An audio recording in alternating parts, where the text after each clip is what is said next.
Okay, good morning, everyone, and thank you so much for joining us today. My name is Camisa Blackwood, and I am delighted to welcome you to this special session in our spatial webinar series. Today's topic is highlighting key takeaways from the Esri User Conference 2025, a must-attend event for anyone passionate about geospatial technology, innovation, and the future of GIS. Whether you're tuning in from Jamaica, across the Caribbean, or beyond, we're excited to have you here as we unpack the most impactful moments from the world's largest GIS event. Today's session will be presented by Roshaun Clarke, Head of Customer Empowerment and Acting CEO here at Spatial Innovision Limited. He'll be walking us through the key announcements, innovations, and success stories that emerged from this year's Esri User Conference and what they mean for our region and industry. But before we dive in, we're just going to run a quick poll just to see how many of you guys would have actually attended the user conference this year. So if you guys could just answer those just brief questions, whether you attended, yes, you attended in person, whether you attended virtually, whether you didn't have the chance to, just so we have an idea.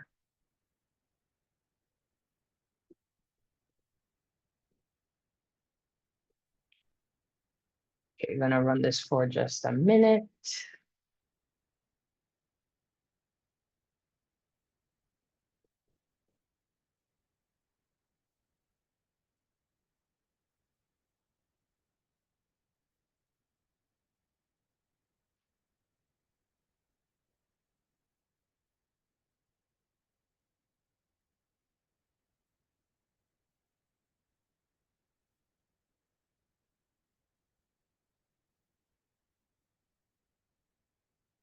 Okay, 5 seconds. Okay.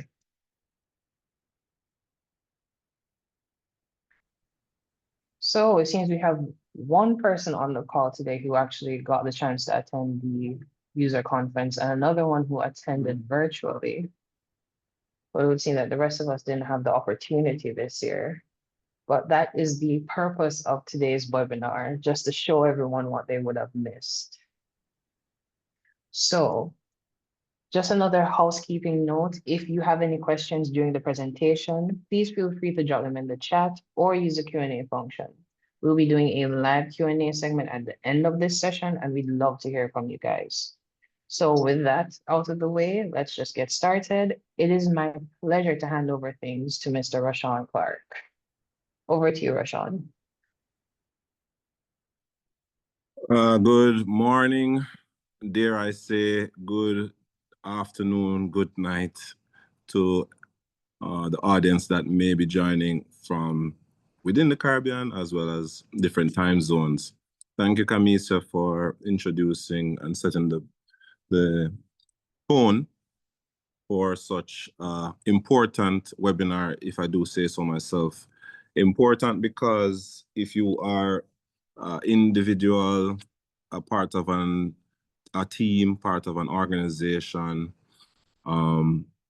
GIS most likely is a big part of your work. And the user conference that we're going to review here is one that really speaks to different stakeholders and different users, as the name says, user conference, showing how folks are using the software, the technology, the science of where around the world. The user conference continues to be the most attended GIS event globally, and it speaks to the far-reaching impact of our work as users of the technology. And depending, or really and truly, it does not matter what industry, domain you are working in, it speaks to the importance of your work and how attending the user conference helps you to network, to learn from fellow colleagues, to see the latest development in the technology, and to put some value to the work that you do. So my purpose here today is to really speak to the work that you do. So I'd like to welcome you to what we called the Highlights and Takeaways of the Esri User Conference for 2025.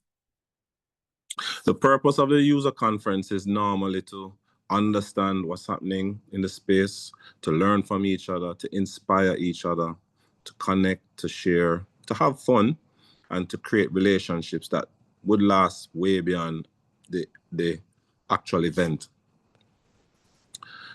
I myself have been, hold on, let me just see if I can remove this real quick. Sorry for that interruption.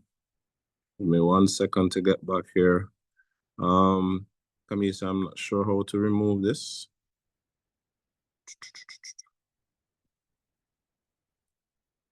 It's gone. Right, so for myself, I have been attending the user conference for many years now, way before the pandemic. And during the pandemic, of course, we had restriction on travel. So we had to pivot to the virtual attendance.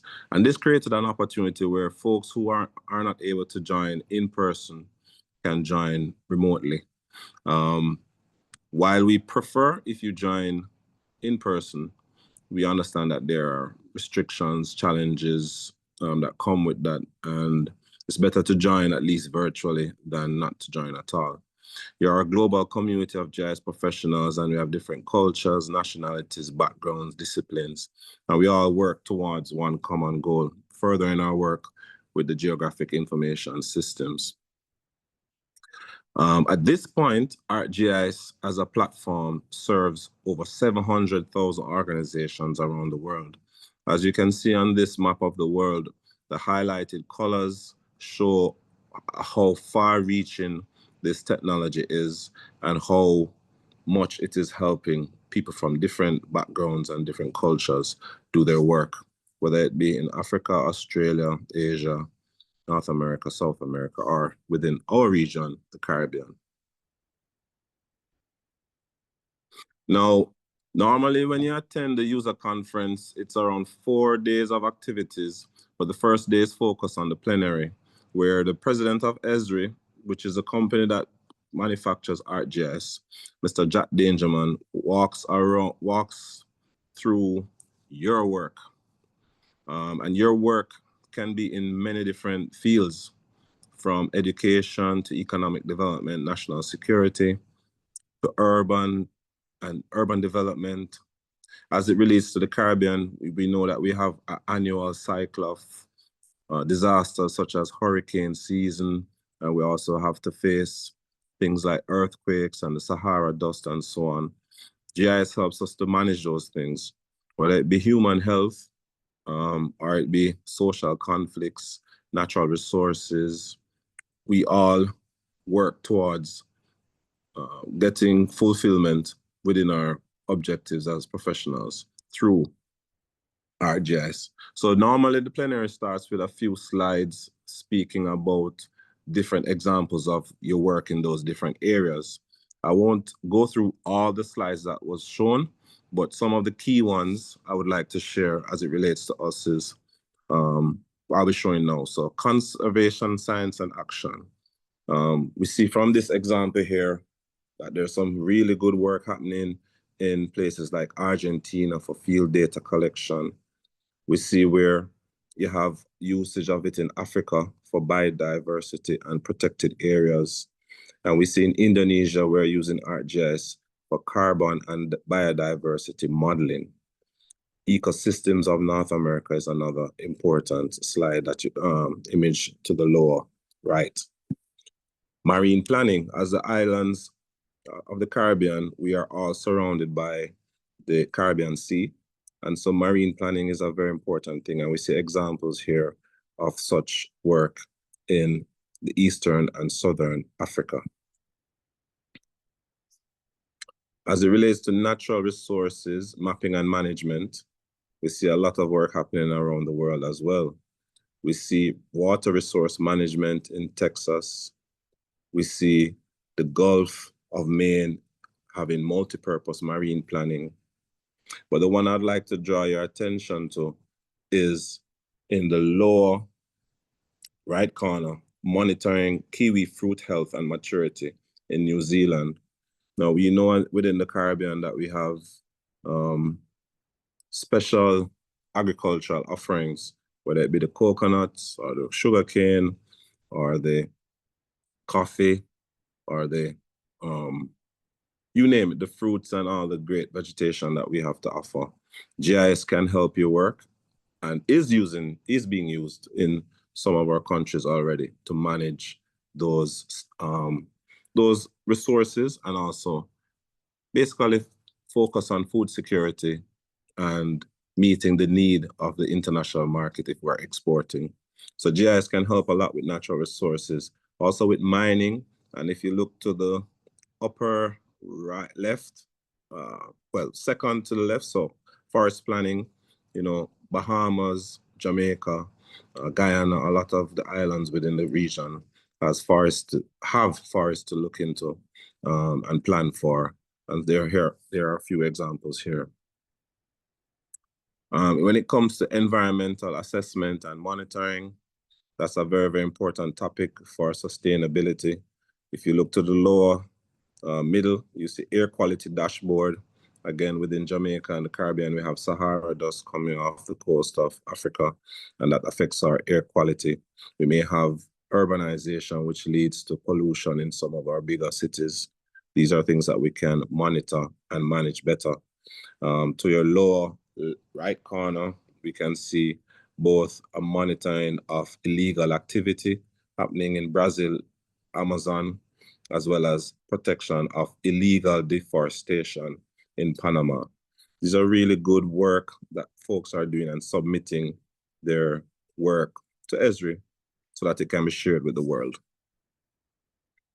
As it relates to managing and applying land information, we all have finite land within our regions and in our jurisdictions. And how we manage that will make us get the best for it, both from land use as well as the commercialization and just the monitoring of our lands.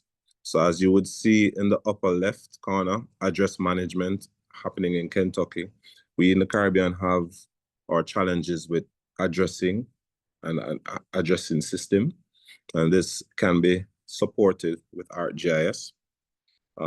As you can see in the lower left, property tax revenue in Florida and tax revenue zoning in Peru helps government to manage their taxes, land valuation, and make it more equitable for the population.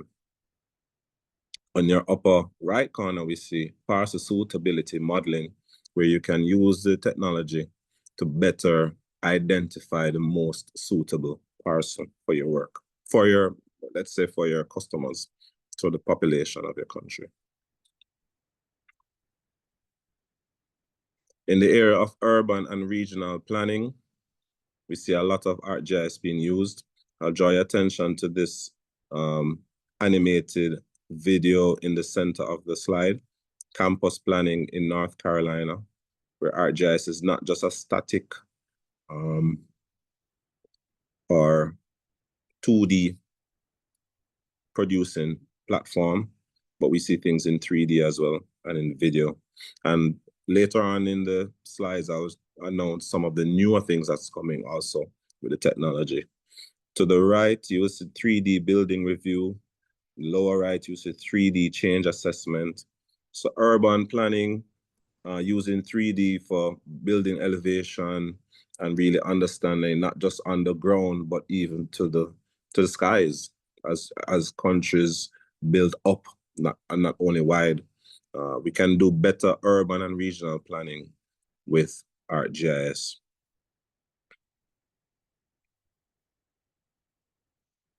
In the area of geodesign for climate change mitigation, there's a lot of work being done, whether it be local design, whether it be monitoring for emissions reductions and looking at costs in comparison to that local design and collaborating with different entities around there that focus on climate change mitigation.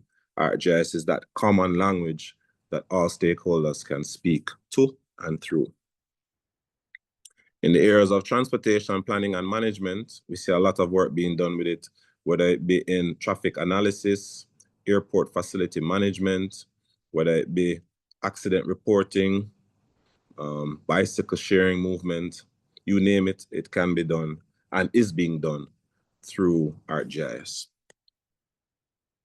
In the area of public works management, we see a lot of work being done. Vehicle street light audit, for instance, in Florida.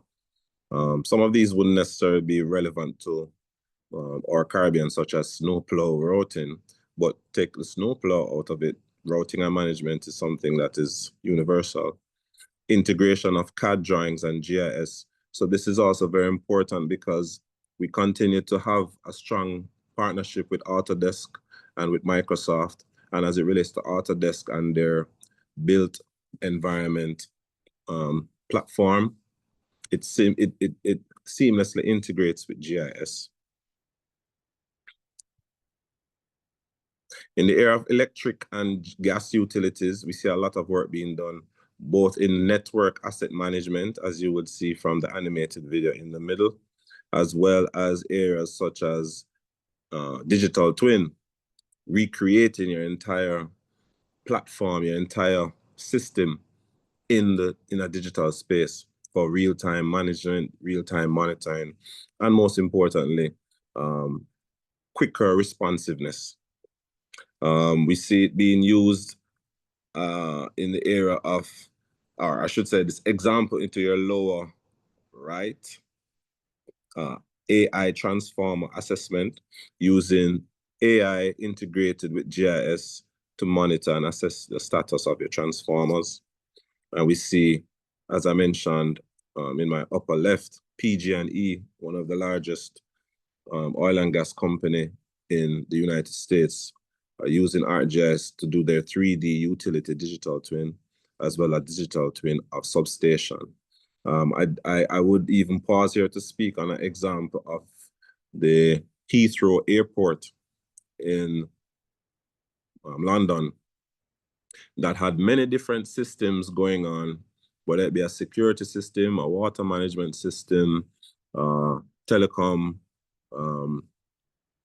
all the different systems that take to run an airport, which the size of London Heathrow is almost like a mini city.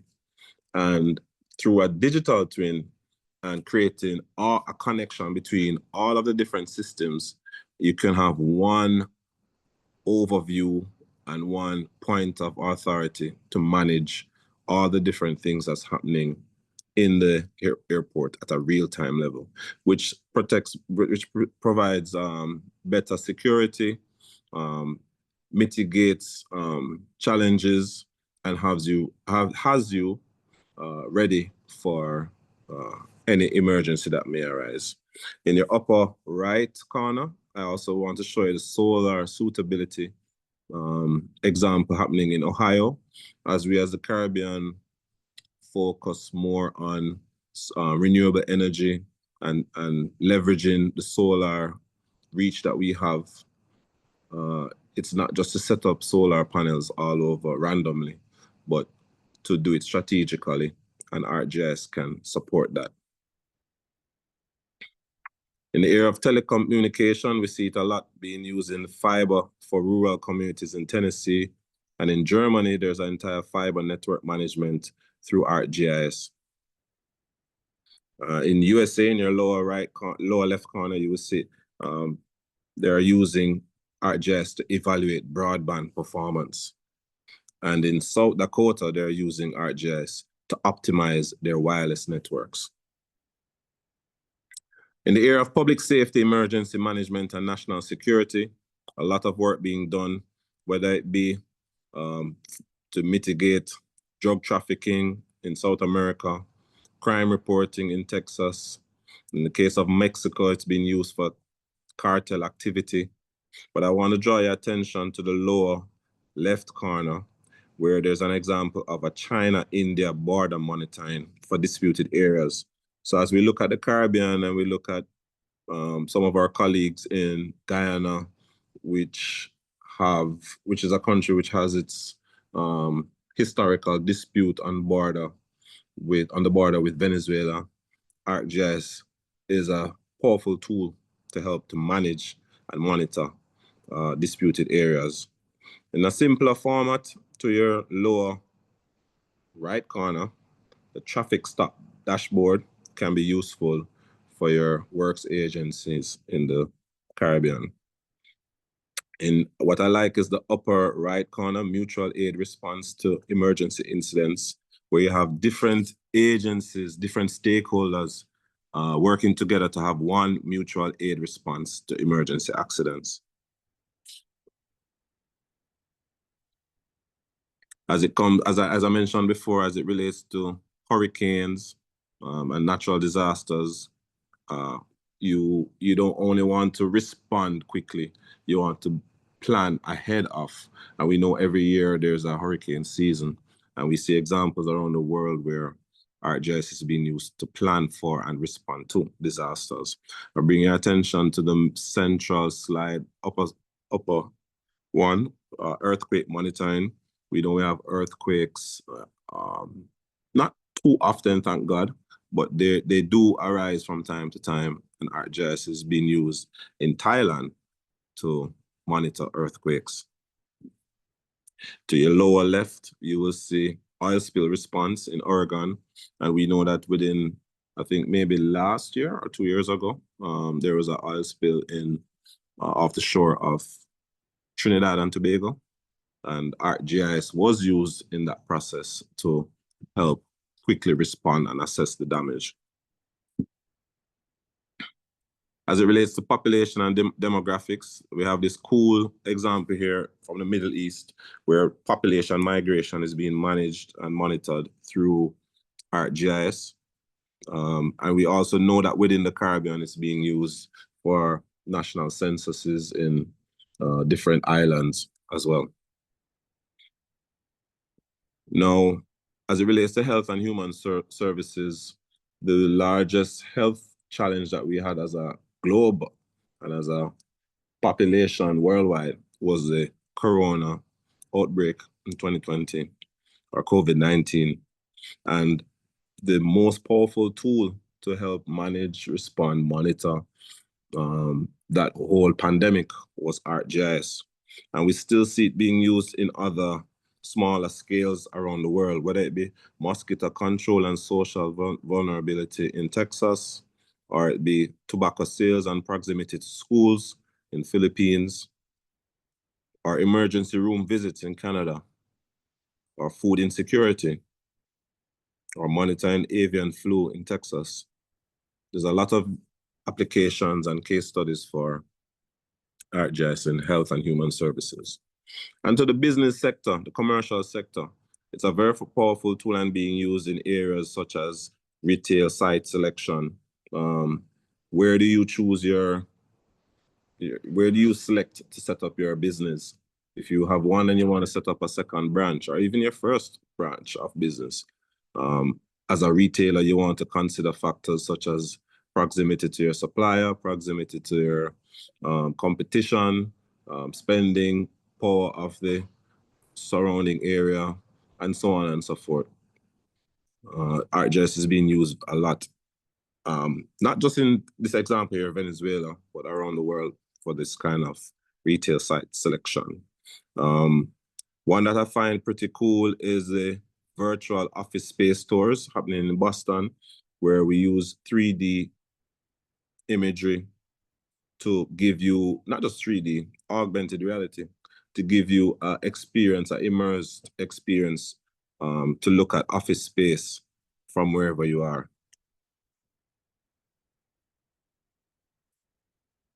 I would also want to bring your attention to, before I move, to unbanked population in California.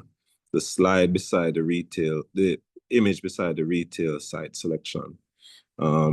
We know in the Caribbean there are a lot of unbanked members of our community, and we know that within the commercial space, national banks would like to offer their services to the unbanked population.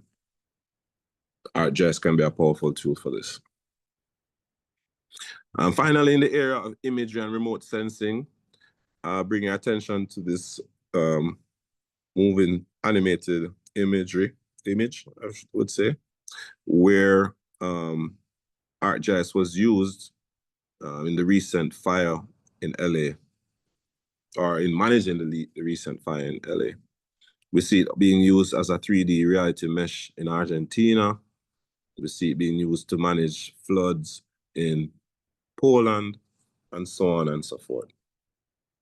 So that's an idea of some of the slides that were shared in the first section of the plenary. The overall conference was one that had the plenary had three sections. The first was speaking about the work of the users. The second section was speaking about ArcGIS and the latest in the development in the technology. And then the third was really speaking about the community.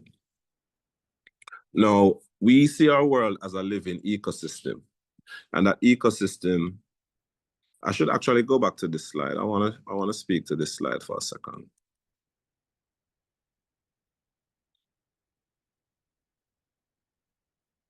This slide here. So Jack did a very good job of putting things into context, where this image is the first image of the world outside from off the planet. This is in the 1960s when there was really a revolution and evolution of space travel.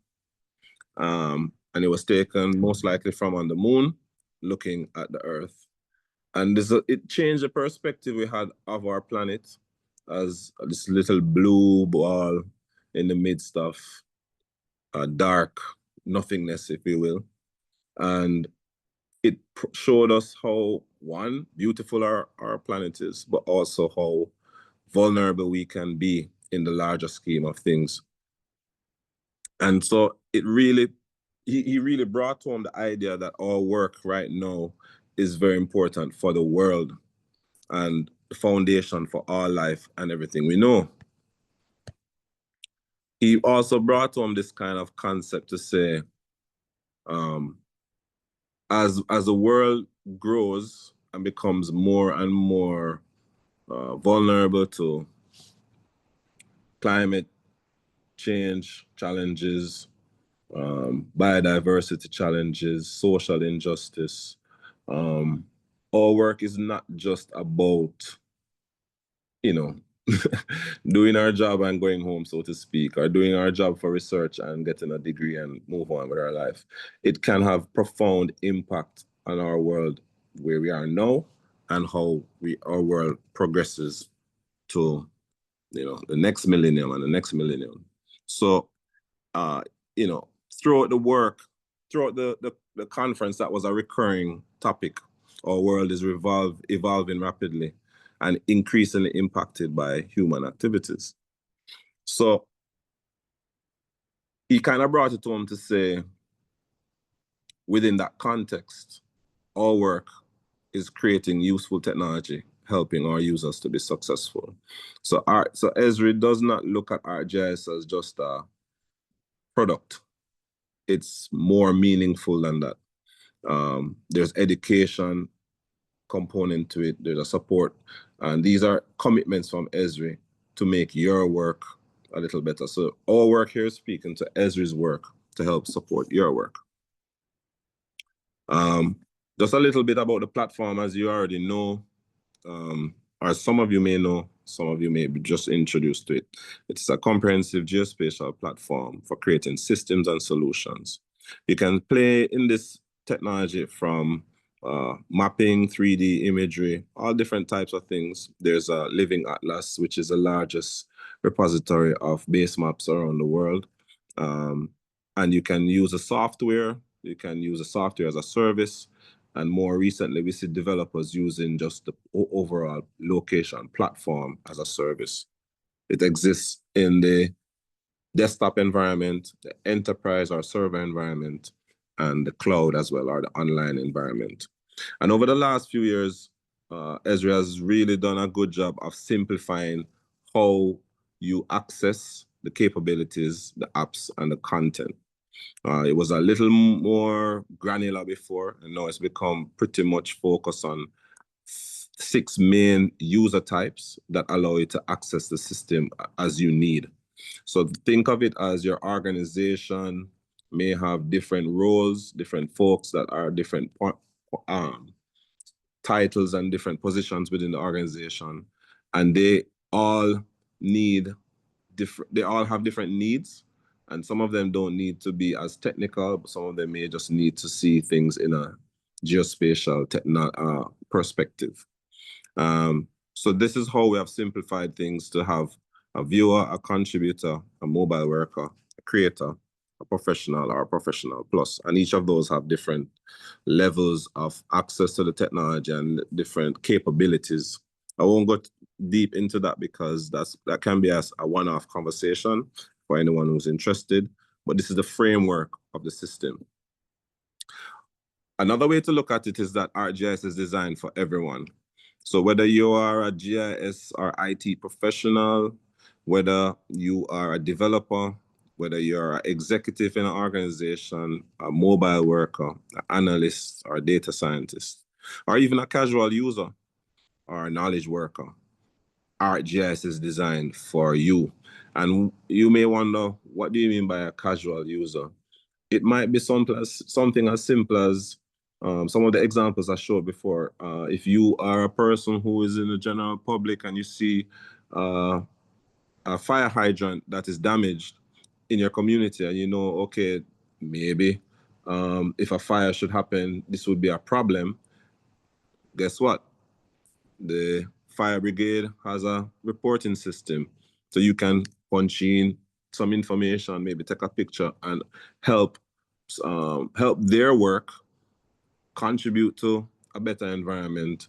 And you don't have to be any GIS centric professional or know anything. You don't even need to know the term GIS, but you're contributing to a geographic information system as a public user, as a casual user. So this is really to drive home the point that it is a very far-reaching platform.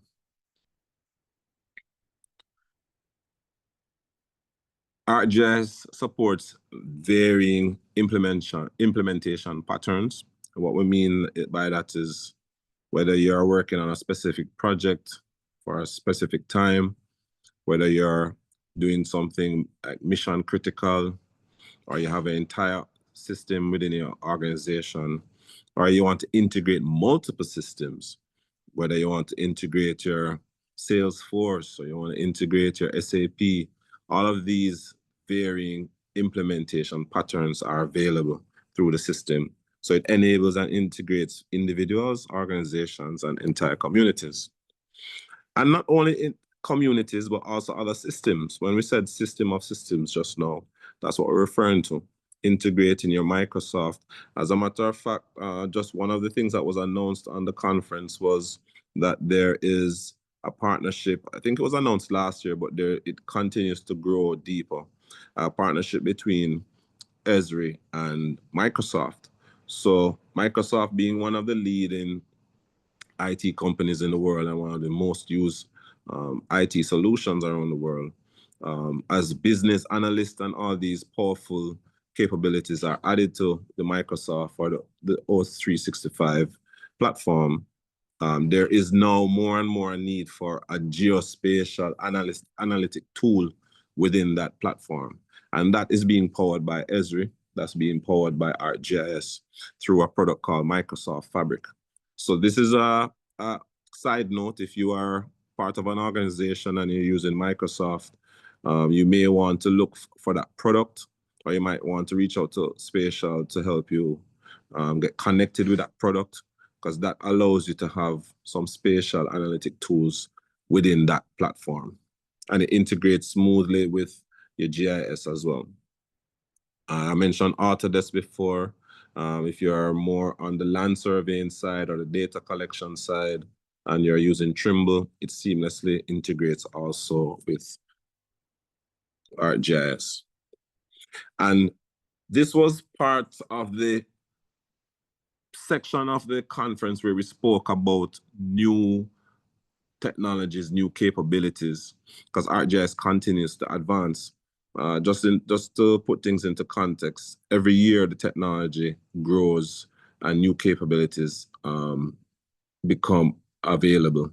every year, and these are announced maybe 3-4 times throughout the year. So the user conference is one where folks come to really learn about the latest. And we have advances in mapping, in 3D, experiences, architecture, content, data management, analytics. And of course, the buzzword or the buzz term is AI. And Esri has formally announced that the platform, I mean, we have been integrating with AI from ever since with Geo AI, but now we're taking it a whole new level to create a geospatial AI platform. So ArcGIS is being enhanced with AI, integrating the power of GIS and AI. Traditionally, on the side of your left, you would see the Geo AI, which is really using models and machine learning to help solve problems that you would have with your imagery, for instance, object identification, classification, and so on. So the examples I like to share is drone is flown over a city for an electric company. And from that imagery that's collected, they want to be able to pull out all of their power lines. The naked eye would have a hard time finding those lines and separating it from, let's say, telecommunication lines or poles for that matter, or even roads that may be on the smaller side. You have models that are designed specifically that you can teach. You have models already existing in the system, and you continue to leverage the machine learning to improve it so that it can do those kind of heavy lifting, if you will. That's the power of Geo AI, advanced science. Now, what has been announced this year is on your right side. The inclusion now of AI assistance to improve your access and efficiency. And what we mean by that is, right now, with the latest developments, instead of using the platform, let's say you had an imagery of a suburban area and you had 200 houses, and some of them have pools, some don't. With your naked eye, you probably could see some, but you probably miss some. With AI, Geo AI, you could train it and it finds those pools after you identify the attributes. Now you can literally type it in, almost experience of a chat GPT, where you describe what you're looking for, and you can even speak into the system, and it converts speech to text. Those descriptions form the attributes, and it goes to work and find those things for you. So this is a game changer for your work as a GIS professional or a young student of GIS. It means that you'll be way more efficient, you'll be way more productive. And I guess that's why the sign is there, productivity. Very well received at the UC. A lot more depth to it than how I'm simplifying it. But this is going to be a big game changer with AI assistance. Now, you would see in the far right, they're also supporting resources for this. There's documentation, there's in tech support.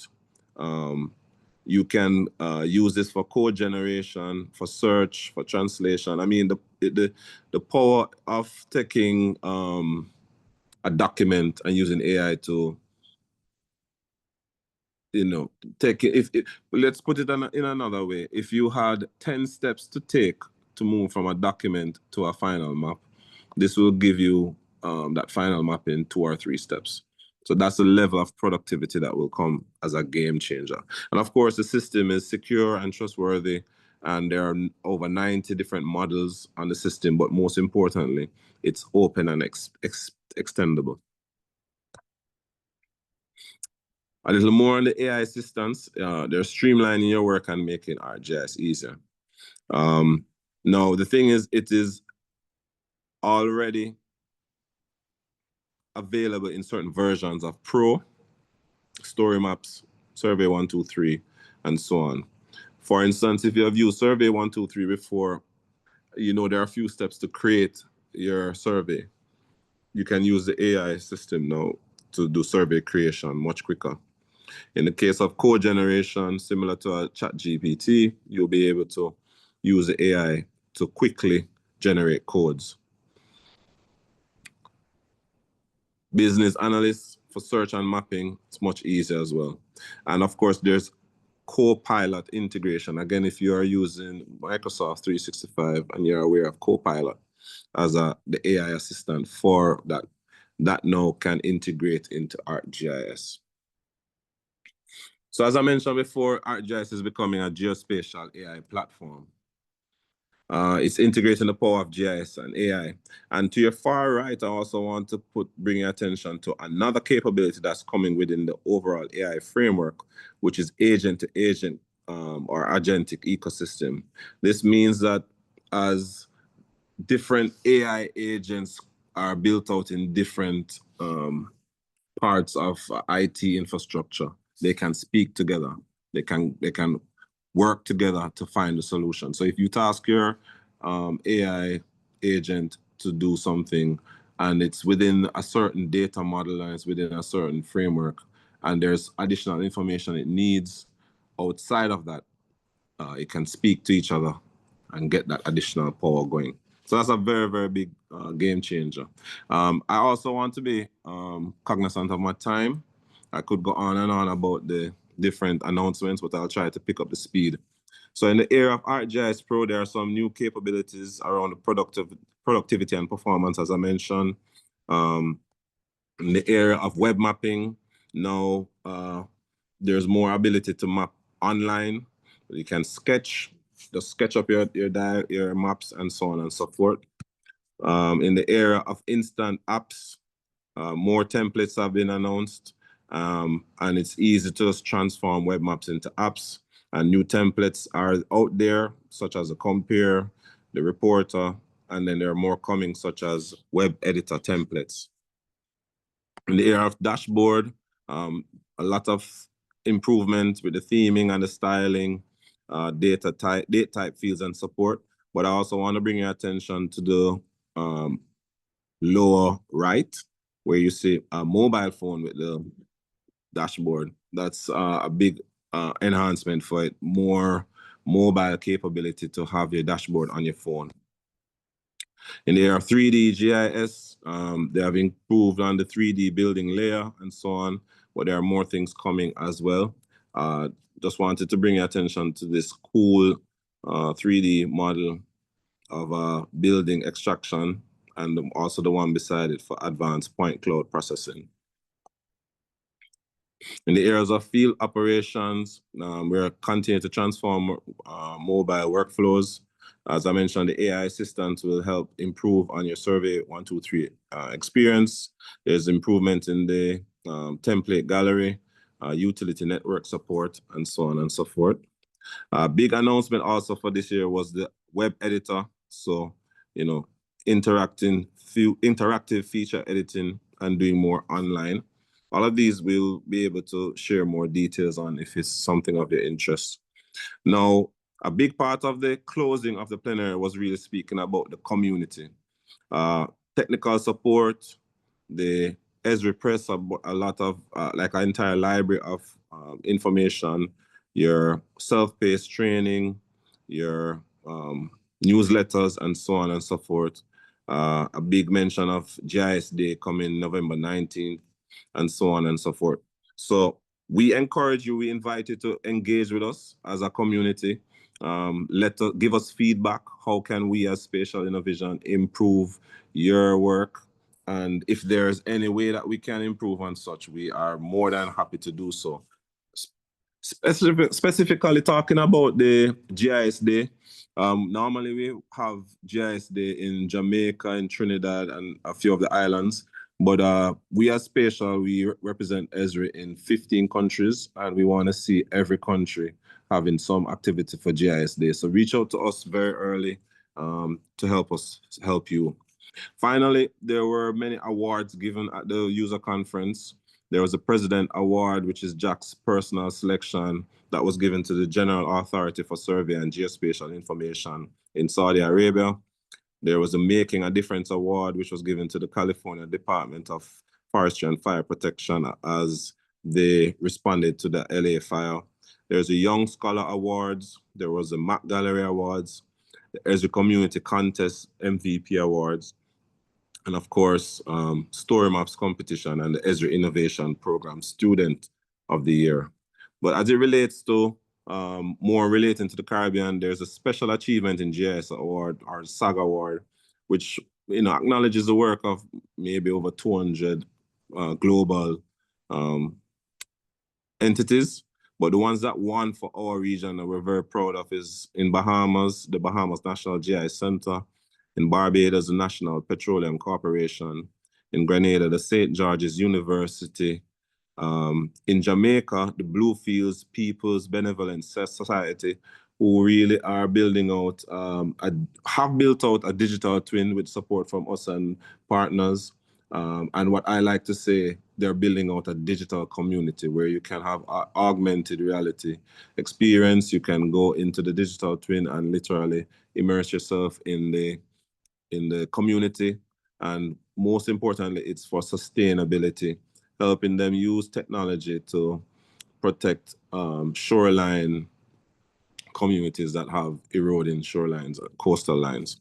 And of course, the Water and Sewage Authority in TNT was also a winner. Here's just a few pictures of the Caribbean community that was out at the conference.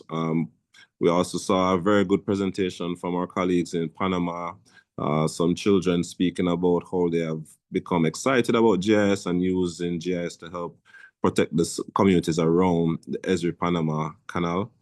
Sorry, not the Esri Panama, around the Panama Canal. We had colleagues from Jamaica, we had colleagues from Turks and Caicos Islands, from Bahamas, from Guyana, from Trinidad and Tobago, Barbados. Hope I'm not leaving out anyone, but we definitely had a great time at the conference, whether it was, as you can see in the upper, right beside the welcome, that's our VP for Geospatial Technology at Spatial. Entering the marathon, there's normally a big party and concert on the Thursday evening that was held at the stadium. And it was just a really good time to network with colleagues from our region. So I would pause here just to see if there are any questions. I just want to say that your work helps us to understand better the world that we're in. And the world that we're in needs a new approach to sustain itself in the future, and needs a framework for collaborative approaches. GIS is abstracting our world as maps and layers, and providing a framework for integrating all types of information. And it's integrating those organizations, moving them out of a silo to one spatial language. It is transforming how groups and organizations work together. It's advancing, integrating, and leveraging many different innovations to create this nervous system. Jack likes to speak of the world, GIS creating a nervous system, like our body will know when something is wrong because the nerves gives us those signals.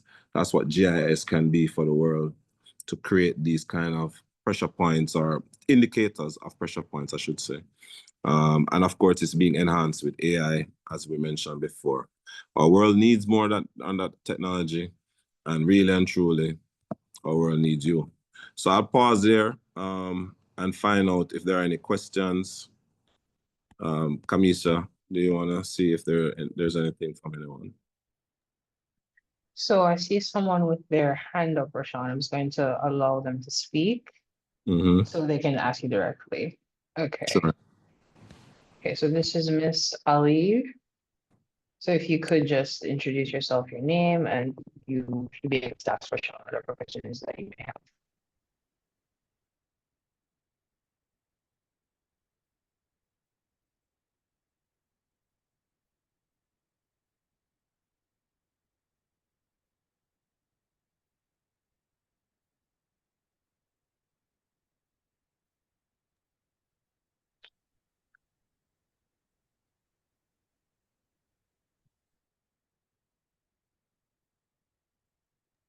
Okay, it may appear that she has stepped away. I'm just going to check the chat. So Mr. Fidel Omar Ali is asking if we can share the PDF of this presentation. Sure. Yes. So I'm just going to take this name down and I will share it with you at the end of this session. Someone is also asking if there is a cheaper or more effective way to do orthomosaics using drones like DJI Air 3S other than drone deploy. Would you be able to answer that, Roshaun? I wouldn't want to speak too much on the details. That's more in Evra's department and Matthew. Certainly, we can have a conversation around their specific question, but I would say that ArcGIS can meet you at various points, whether it be you having the technology on your own account or in your organization to do processing yourself, or more software as a service through tools like SiteScan, where you upload, the processing is done on its own, and then service are published back to you. Drone deploy would be a separate platform. We can integrate with that, but in terms of comparison, as you mentioned, cheaper, we would probably need to have a separate conversation to discuss what you're looking for, what you're currently using, and how we can integrate and support those queries. So if we could just get that contact, we could follow up with them.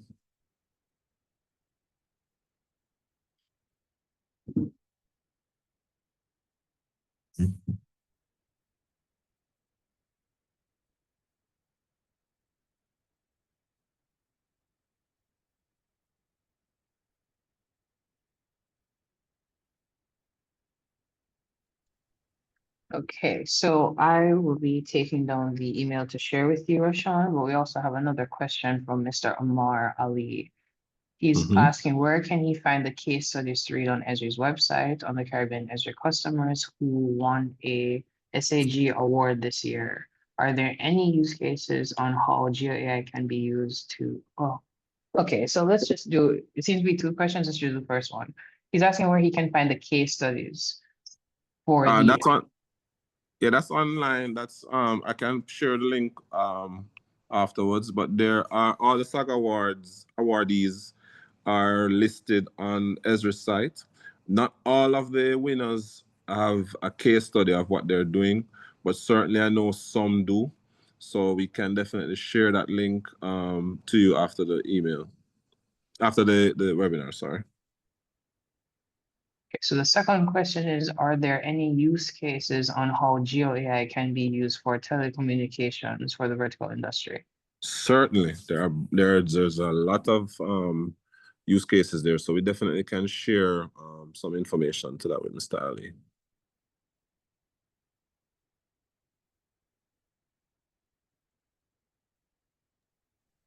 Okay, awesome. Are there any more questions for Roshan?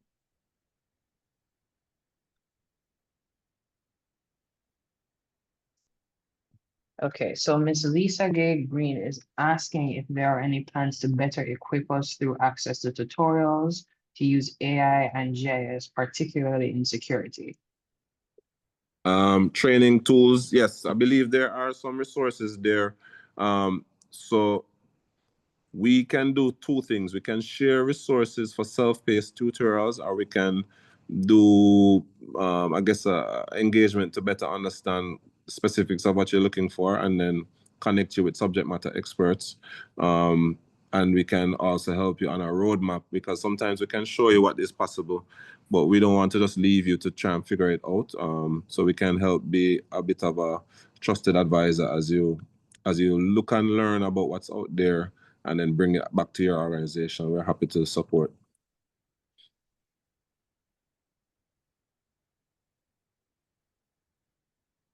Okay, so from Mr. Thomas, we have, are there any plans / programs to awaken the minds of bureaucrats to the potential of this Esri Microsoft linkages?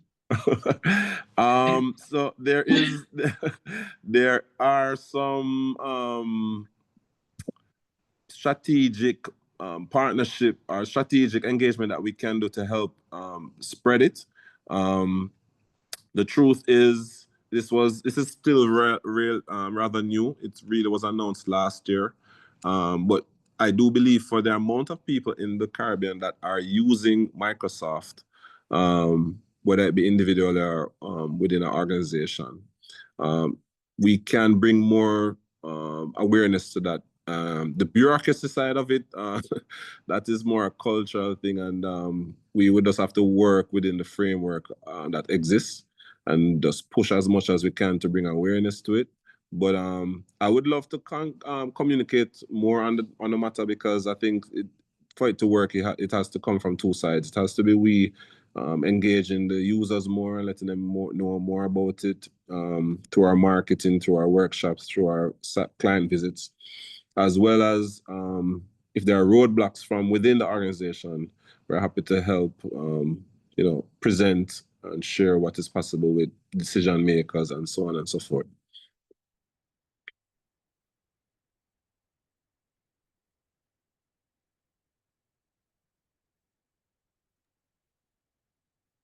But I'm loving the questions. It's very engaging. I'm loving the questions. We definitely have some more to discuss with each of you who have asked questions.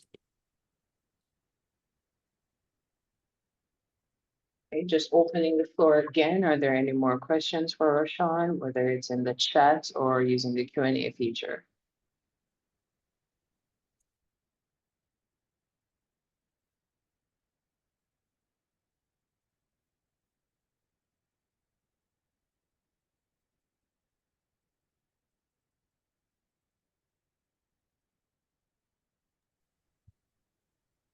Just giving everyone a few minutes if you're typing up a question or thinking one up. And you said there was one person who was going to ask a question but seemed to have stepped away. Is that person back? It does not seem so. They had their hand up, but it's gone down now. Okay.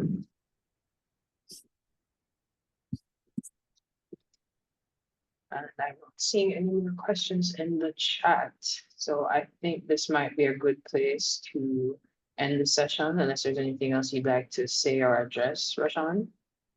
Well, I would just like to say, just to bring attention to the theme for the UC this year, which was integrating everything everywhere. And it means that we all are part of this story.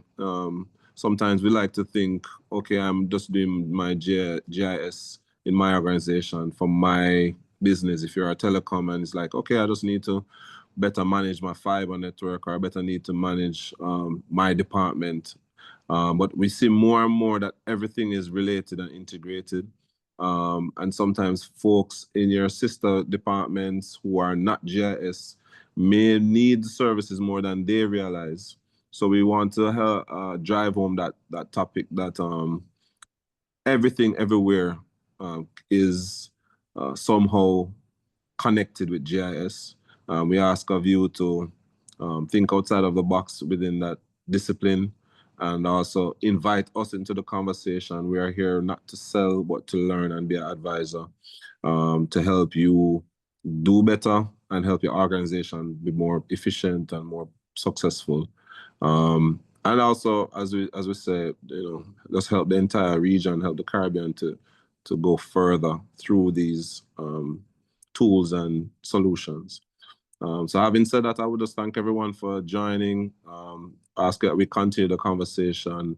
My email address is salesdirector@Spatial Vision. I'm happy to hear from you. Happy to get feedback, how we can do better as your trusted advisor, and learn about your work to show you how what are the tools that can help you work more productively. So having said that, I thank you for your time, and I look forward to seeing you in person one day at your office or at a user conference. And the last thing I would want to say, it's very, very far ahead, but Spatial will be hosting our first Caribbean user conference. As distributors, all of us are expected, all 88 distributors around the world are expected to have what they call a local UC, But since we serve 15 countries, or what we call the English-speaking Caribbean, we will be doing our inaugural Caribbean User Conference next year, September. So we still have 12 months ahead of us, 13 months ahead of us. So you'll be seeing more about that over the next year. But we invite you to kind of mark it in your calendar once we announce it. We invite you to come to Jamaica for the first UC, and then we'll be moving around the Caribbean each year: Trinidad, Barbados, Bahamas, Guyana, so on and so forth. So do make it a point of duty to etch it into your calendar for 2026.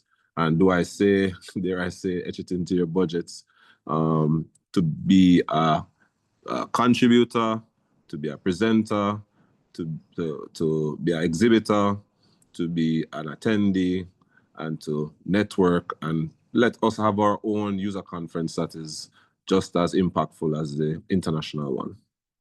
Thank you. Wow, thank you so much, Roshaun. And I also want to thank all of you guys for joining us today. We truly appreciate you taking the time to be here. So we just hope that you found this session valuable, and we invite you to stay tuned for the next entry in the Spatial Webinar series. So until then, please take care, and we'll see you next time.